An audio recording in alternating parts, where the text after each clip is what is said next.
Artıqdan 3 dəqiqə yekunlaşır görüşdə. Melik Şirvan maçında hesab 2-1. İlk hissədə olan 3 gol var. İkinci hissədə isə sayısız hesabsız gol imkanları. Amma nəticə yoxdur hələ ki. Hesab 2-1'dir. Küncdən zərbəni Şirvan futbolçuları yerinə getirir. Asko Ayrada ən heyecanlı anlar, ən dramatik anlar yaşanılmasıdır. Ötürmə qapını açma. Başla zərbə! Yine Cabidon izlətti. Mükemmel oynuyor. Bir-iki qapısı. Daha bir küncdən zərbə. Daha bir şans olacaq. Çok maraqlı bir playoff görüşü izləyirik. İkinci liqaya çıxmaq üçün sona qədər mübarizə aparır Şirvan futbolçuları. Küncdən zərbə. Ötürmə qapını arasına. Uzaq küncə. Yaxşı zərbə indirmədi burada. Şirvan komandasının 7 nömrəli oyuncusu Abazov oyuna sonradan daxil olan Ruslanın zərbəsi dəqiq olmadı. Komandasında ve əvəzində oyuna 4 nömrəli oyuncu Mircavad Ağazadə daxil olur.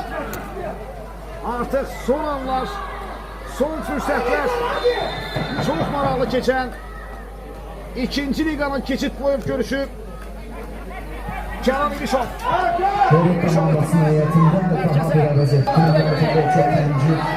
Sol hava ötməsidir. Ralim Şəriyev. Şəriyevlə qapını açsın.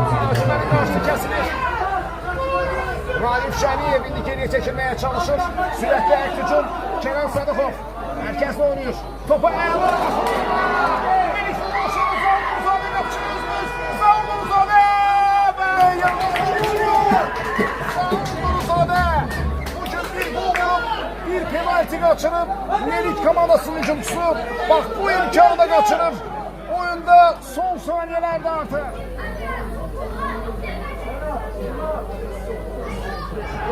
Ötürmə qapını açdılar və küncdən zərbəlaşa. Bəlkə də onun son epizodunu izləyəcək. Artıq oyun 6-cı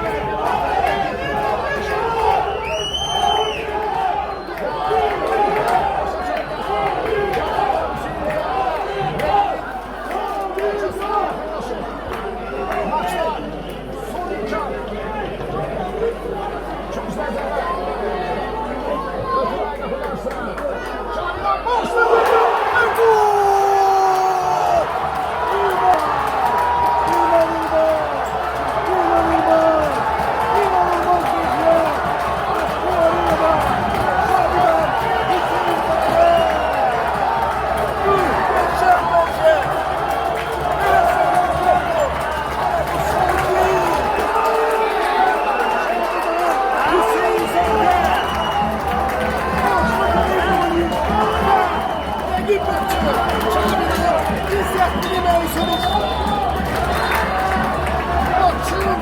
Esas vaxtı 2-2 bitir.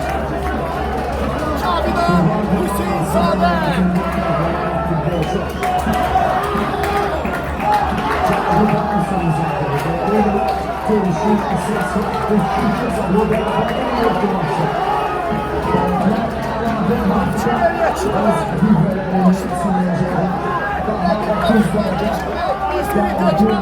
Cabidon Hüseyinzadə.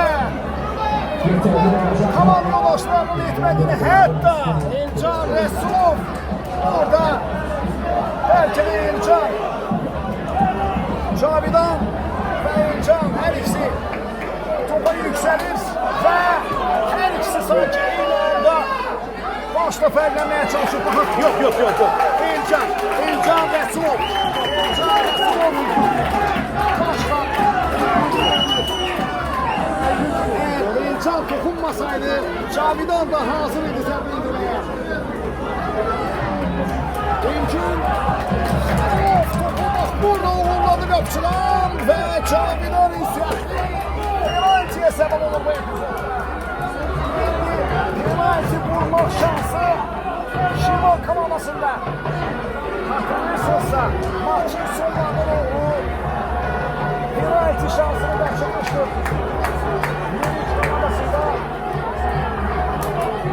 Zavuruzadə bu arada Eyüp komandasının qapısı Cavidə Rəzgətli Mastirdə sağlaya gəlir.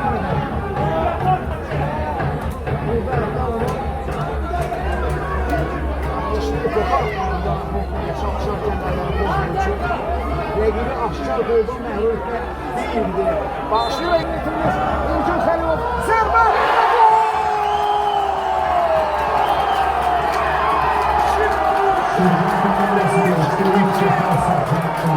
Özgür Xəlilov getirdiği maçada Zaydan'ı tebrik ediyor.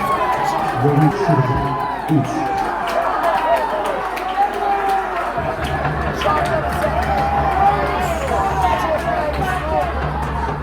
Senaryoya bakın. Kerimşe bakın. Oyunun esas vaktinde 96 verdi sahindeymiş.